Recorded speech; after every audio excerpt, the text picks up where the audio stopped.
Ozair the Prophet.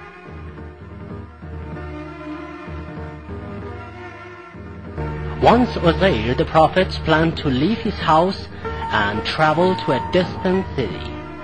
Thus he took his donkey to ride and some food and water with him to quench his thirst and satisfy his hunger. So he started his journey.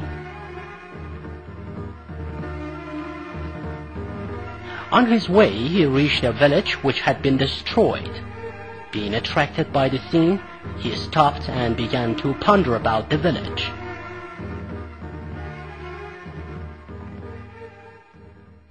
Finally, through examining what he had seen carefully, he understood how its inhabitants were killed and the city was destroyed. While he was looking at the village, he happened to see some decayed bones which were on the ground, and as he was thinking, he said to himself, "Ozair, strange, how many years have passed since the owners of these bones died?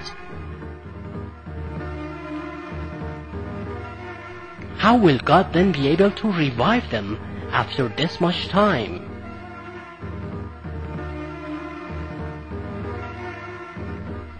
Ozair said this and went away to find some shade to sleep in. All the while he was sleeping, the Almighty put him to death. After the passage of 100 years, God resurrected the sleeping Ozair.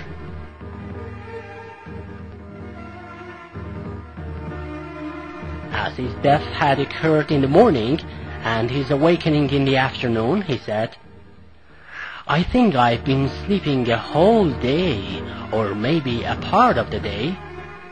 But God, to Ozair's great surprise, informed him that he had slept for 100 years.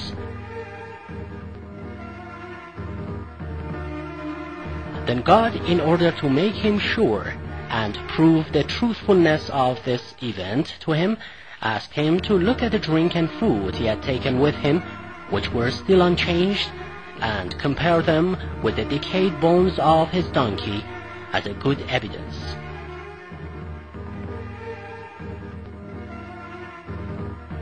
Suddenly, through God's will, the donkey's bones joined together and were gradually covered with flesh and slain.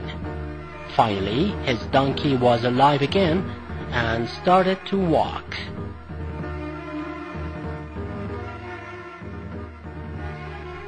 Having observed the unbelievable resurrection of a donkey happening through God's will, Ozair referred to his own heart, kept his faith stronger in the Almighty's knowledge and power, and addressed God like this: "My God, you have always been benevolent to me and treated me kindly.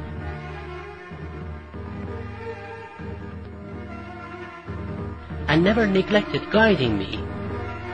Now I'm quite sure that the faith I had in your knowledge, power, and kindness somewhere deep in my heart had not been originated from my ignorance, but it was itself the knowledge deserving trust and devotion."